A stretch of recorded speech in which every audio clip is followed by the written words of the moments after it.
se passe avec le bébé ce matin en consultation? Avant-hier, quand on a constaté qu'il y avait... On ne peut pas appeler ça une boule, mais une boule ciliaire qui était un peu enflée. C'est ça qui m'a amené d'abord à l'hôpital. Quand il devait faire son vaccin, il a profité pour rencontrer un pédiatre. C'est où elle a consulté l'enfant, elle nous a demandé de faire la radio. Après ça, elle a demandé que, elle a dit que ce n'est pas son niveau qu'il faut rencontrer un chirurgien pédiatre pour nous dire quoi faire, parce qu'elle ne peut pas dire quelle procédure ou bien quoi entamer contre ça. C'est ça qui m'a amené ici ce matin. Lorsque vous arrivez en consultation ce matin, vous êtes venu avec une radiographie déjà, puisque vous avez consulté ailleurs. Ils ont fait une radiographie de la clavicule. Donc, ils ont fait une radiographie de la clavicule et là nous nous rendons compte que la clavicule est cassée au 1/3. Donc voilà, là, nous avons une fracture de la clavicule là, ici. Voilà, nous avons une fracture de la clavicule là. Maintenant, pour connaître pourquoi est-ce que cette fracture de la clavicule existe, nous allons faire ce qu'on appelle une enquête sur l'accouchement. Comment s'est déroulé l'accouchement? Vous avez accouché par césarienne, par voie basse, l'accouchement a été difficile, au forceps, ou qu'est-ce qui s'est passé? On n'a pas accouché par césarienne, c'est par voie basse. Il n'a même pas trop duré en contraction, je suis arrivée à 16 heures. Oui. Bon, j'étais déjà en contraction, vu que le médecin m'a dit que j'étais à 2 doigts, donc 2 centimes, je ne sais pas trop. Après là, ça commence à s'accélérer aux environs de 17h30 à 18h, 19h quelque chose. Donc presque 20h, on m'a mis en salle parce que si elle tardait même trop, j'allais accoucher d'avant, dans la salle où tu es couché. Je suis entrée en salle d'accouchement, il n'est pas duré. J'ai fait peut-être même 10 minutes. Premier poussé que j'ai poussé l'enfant de sortir.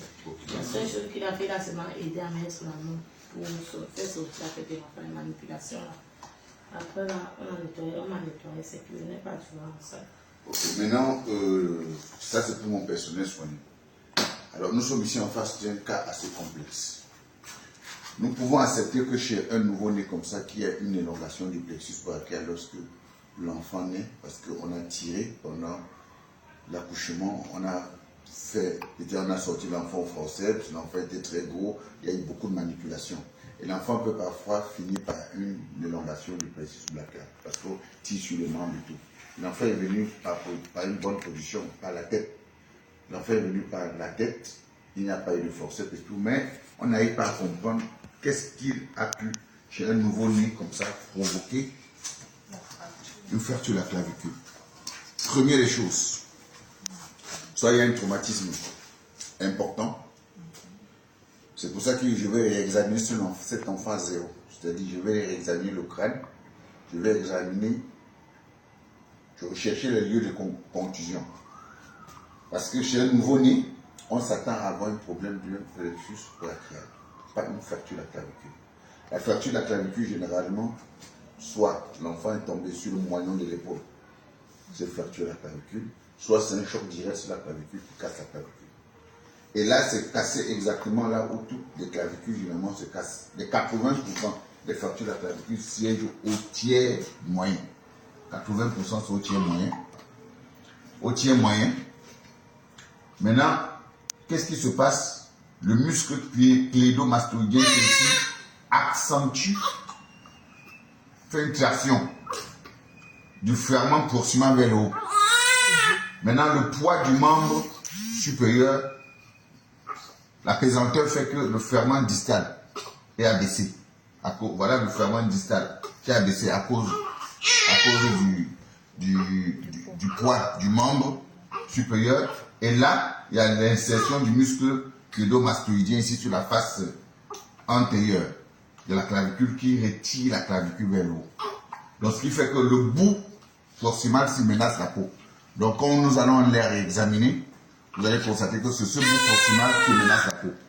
Mais je n'arrive pas à comprendre jusque-là le mécanisme de cette fracture. Elle dit que l'accouchement s'est déroulé de façon saine, normale, donc il n'y a pas eu trop de manœuvres. Qu'est-ce qui s'est passé? Est-ce qu'il y a déjà un baby sister qui a porté le bébé et le bébé est tombé? où le bébé, ou bien il y a eu un traumatisme direct sur la clavicule. Là, ça, c'est des enquêtes qu'il faudra mener. Parce que c'est assez rare. Chez les enfants, on trouve l'élongation du plexus brachial, mais pas les fractures de la clavicule. La fracture de la clavicule peut arriver, mais pas dans un contexte d'accouchement normal. Parce que là, c'est un accouchement qui s'est déroulé de manière normale. Donc, il va falloir qu'on bouge un peu le cerveau pour savoir ce que c'est. Et là, je vais réexaminer l'enfant à zéro. Docteur, oui, madame. Dans le cas où la maman ne remarque pas immédiatement cette fracture de l'enfant et que l'enfant grandit avec ce déboîtement-là, quel peut être... Ça ne crée aucun problème, l'enfant va consolider. Cette consolidation